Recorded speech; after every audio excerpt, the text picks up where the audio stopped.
Hi, I'm going to go into a few clues why this guy did not like Chuck Swirsky. And if you can go back to 1987, guys, that's the year November 22nd was the incident of the hacking of WGN TV.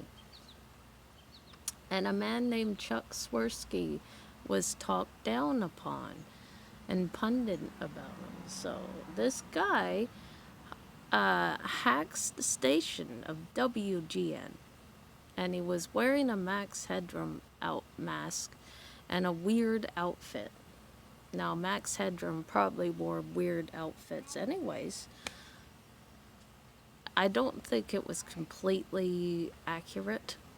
So then the guy started using pundit against a guy named Chuck Swirsky, talking down of him, saying very horrible things about Chuck Swirsky that I cannot mention here because I'm in a community and there's children here and I don't want them hearing this.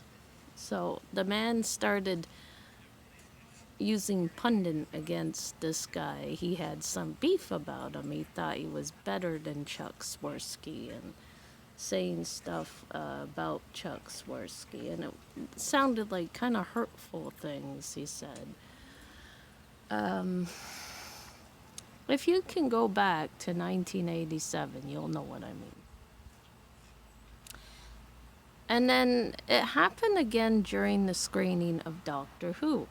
People were watching Doctor Who, and then rudely it was interrupted by the man in the mask swearing and getting his buttocks spanked by a fly swatter. And okay, that was just odd.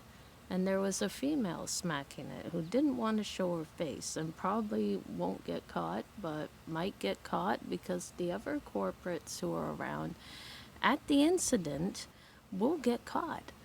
And sadly enough, Eric Fournier passed away in 2010, so he probably can't get caught because he died in 2010 of alcoholism and internal bleeding in a hospital, so they can't really hold him responsible too much.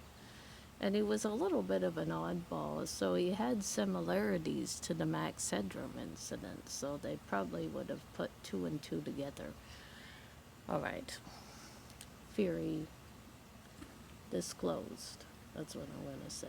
Disclosed. All right.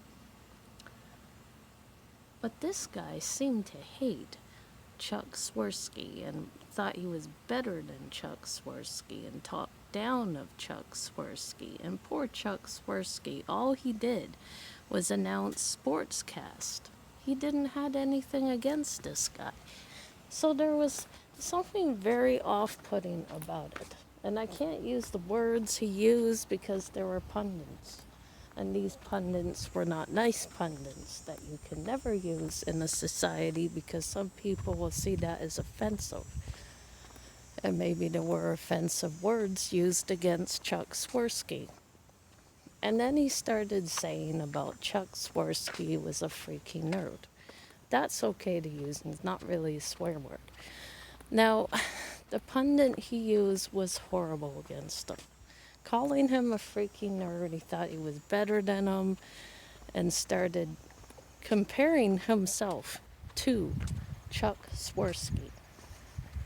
Poor Chuck Swirsky, all he did was cast the news, the sports. This guy didn't like Chuck Swirsky and started getting upset with Chuck Swirsky. So he thinks he's better than Chuck Swirsky. I don't know what you guys think. If you guys have an opinion, who do you think was the main corporate of the Max Headrome incident? And how old you were at the time? Or were you even born then? Let's get to the theory. It was November 22nd, 1987. So some of you weren't even born and some of you were only babies at the time. It's hard to picture an incident if you weren't born through. So,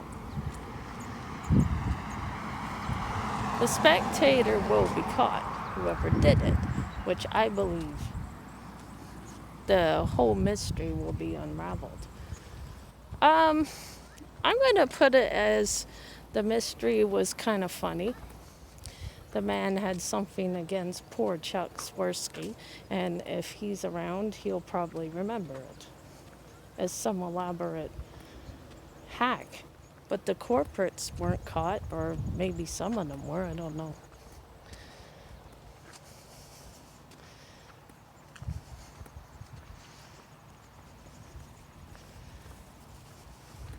But I can tell you some things he said. He was holding a can of Coke. No, Pepsi. He was holding a can of Pepsi, saying, "Catch the wave!" Eric Fourier. Oh my God.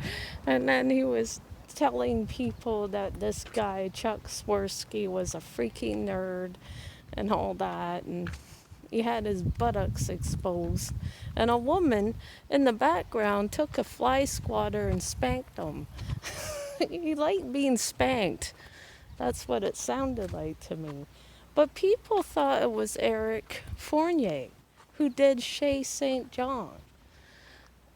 Whatever it was, a lot of people found it funny. And I laugh at emergencies. I'm terrible.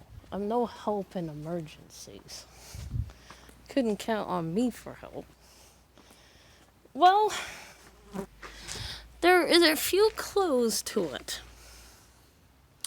Some people know who the spectate is.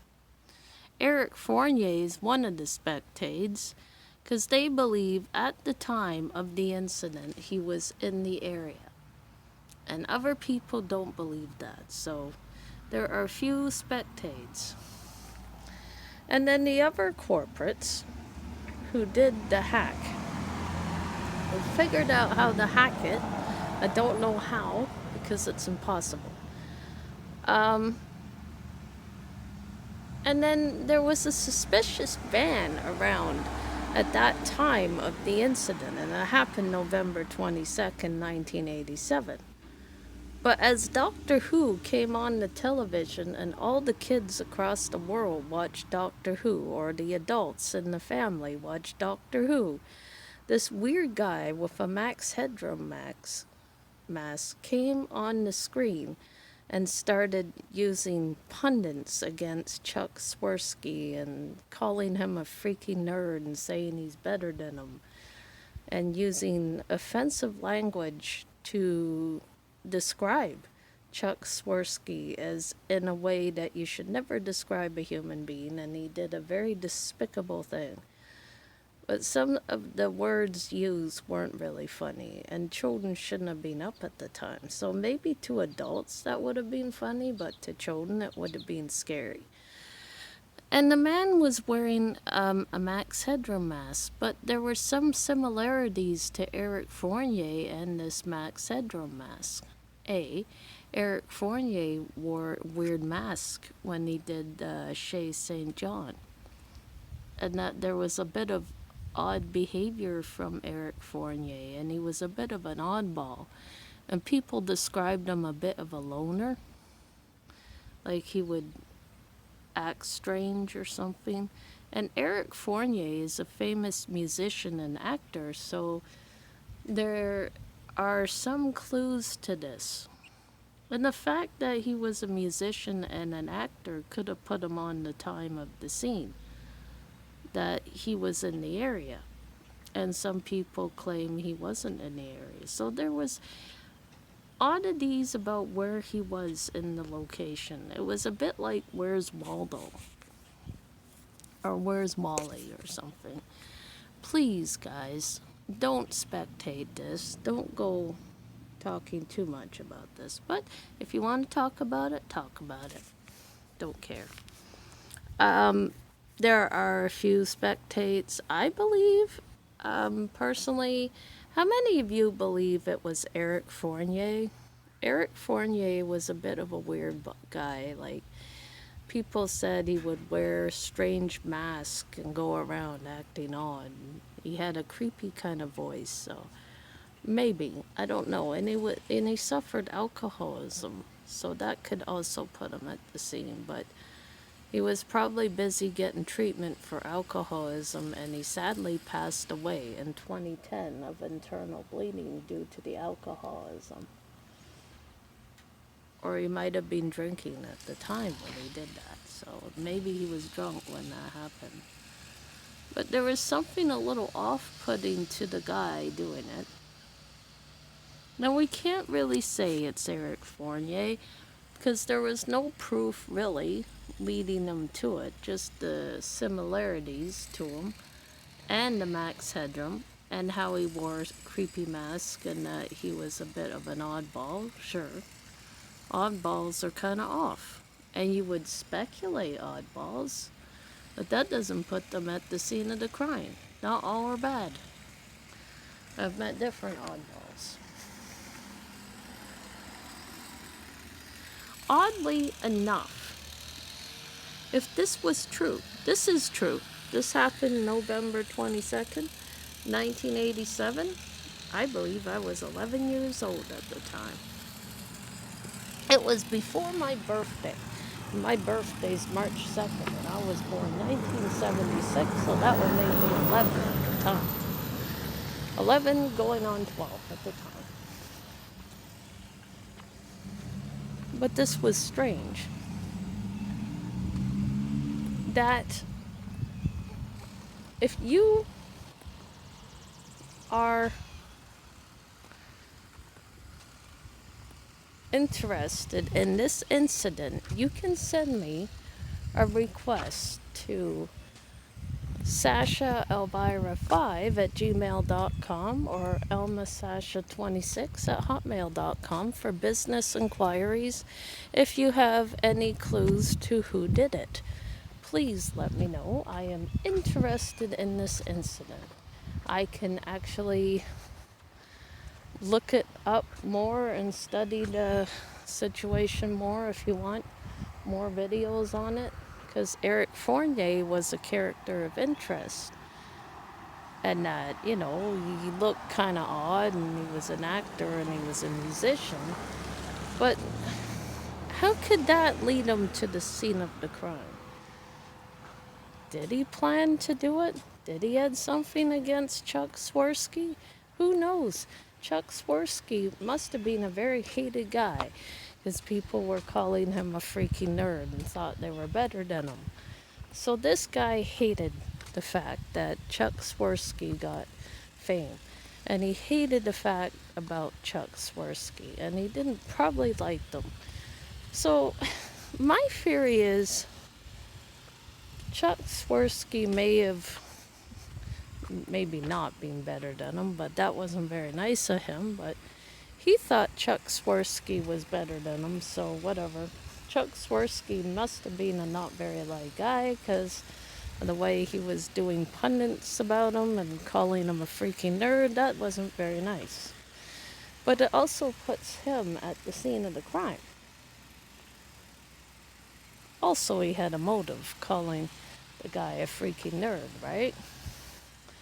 But he thinks it's absolutely damn funny that he would be rumored to be the suspect of the scene of Max Headrome incident. Maybe he likes being a suspect. I don't know.